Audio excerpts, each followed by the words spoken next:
Hey guys, this is Northville Tech.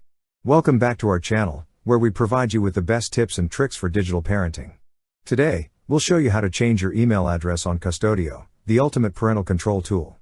But before we dive in, make sure to check out the description box below for a special affiliate link to Qustodio. To start, open the website Qustodio.com, then click on Login.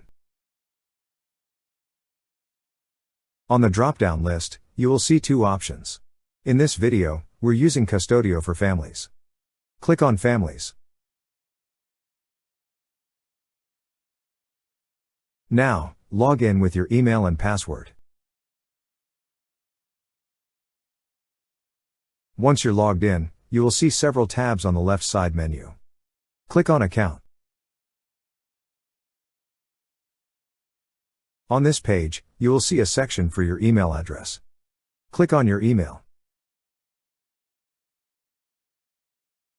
On the first field, enter the new email you wish to use. Then enter it again on the second field to confirm. After that, enter your current password on the third field provided. After entering all the required information, click on Save.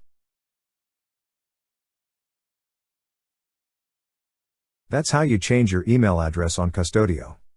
Thank you so much guys for watching, and if you have not yet subscribed to our YouTube channel, please subscribe to our YouTube channel as we create tech videos almost every day. Also check out our website northvilletech.com for great tech articles, and our recommended resources in the description below for various sign-up bonuses.